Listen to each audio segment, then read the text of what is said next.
Енді 7-ші тапсырма теңдеулерді шеш.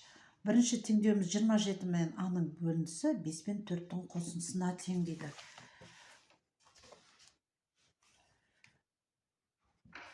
Жиырма жеті менен аның бөліндісі 5 пен 4-тің қосындысына тең. Бізде бұл күрделік теңдеу, өйткені қосымша орындаулары бар. Демек, біз қосымша орындауларды орындап алу үшін біз 27 мен аның бөліндісін сол күйінде жазып, 5 пен 4-тің қосындысы 9 деп жазамыз. Енді бізде бөлгіш белгісі болғандықтан бізде таңба өзгермейді. Демек, бөлінгішті бөлеміз бөліндінің мәніне. Демек, 27 мен 9-ның бөліндісі 3-ке тең. Енді тексеру.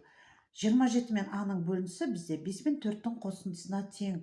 Демек, 27-ге қандай санды бөлсем 5 пен 4-тің қосындысына тең болады деген сұрақ қойылып тұр.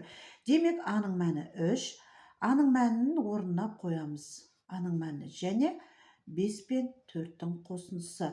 27 мен 3-тің бөліндісі 9, 5 пен 4-тің қосындысы және 9. Демек, теңдеуіміз дұрыс шықты.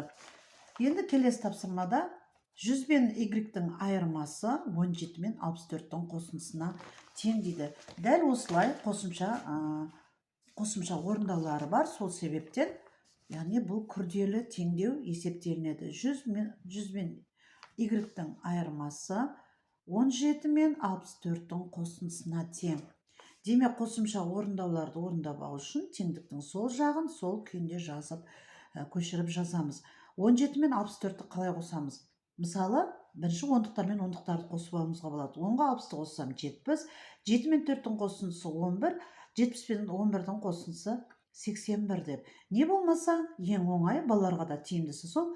Бірінші бірліктер мен бірліктерді қосамыз. 7 мен 4-тің қосындысы 11, бірін жазып, бірін ойымызда сақтаймыз. 1 мен 6-ның қосындысы 7, ойдағы 1 менен 8. Енді сұрақ тұр, 100-ден қандай санды алғанда 81-ге тең болады? Демек, y-тің мәнін табу үшін 100-ден 81-ді азайтамыз. Демек, біз бұл жерде азайтқыш белгісі болып тұр. Азайтқыш белгісі болғанда азайту таңбасы өзгермейді, яғни кері таңбаменен жазбаймыз. Азайту таңбасымен түседі. Демек, y-ден 100-ден 81-ді алу үшін қалай аламыз? Бірінші 100-ден 80-ді алуға үйретуге болады баланы. 100-ден 80-ді аламыз 20, 20-дан 1-ді аламыз 19 деген сияқты. Барлық жағдайда, барлық есептерді шығару барысында баларға барынша тиімді әдіс, оңай есептеудің жолын үйретіп қойғанымыз дұрысырақ болады. Демек, 100 менен y-тің айырмасы деп тұр. Біз y-тің мәні 19-ға тең жазамыз. 100 мен 19-ның айырмасы 17 мен 64-тің қосындысына тең деп. Енді тексереміз. 100 мен 19-ның айырмасы 81-ге тең, 17 мен 64-тің қосындысына 81-ге тең. Енді келесі. А мен 8-дің көбейтіндісі 15 мен 9-ның қосындысына тең. Солай оқуға болады, немесе белгісіз сан менен 8-дің көбейтіндісі.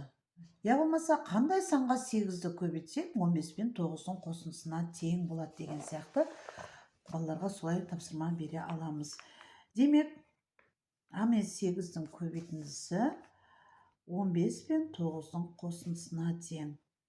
Қосымша орындауды орындап алу үшін біз теңдіктің сол жағын сол күйінде түсіреміз. Енді бізде бірінші көбейткіш белгісіз болып тұр. Демек, 24 бөлінген 8 көбейту кері таңбаменен түседі.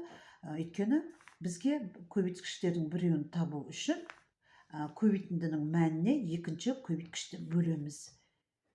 Демек, аның мәні 3-ке тең. Енді тексереміз. Қандай санмен 8-ді көбейтсем деп тұр. Демек, біз мәнін қоямыз.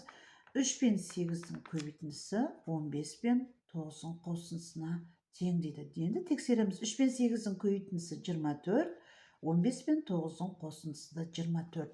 24 тең 24, демек теңдеуіміз дұрыс шықты.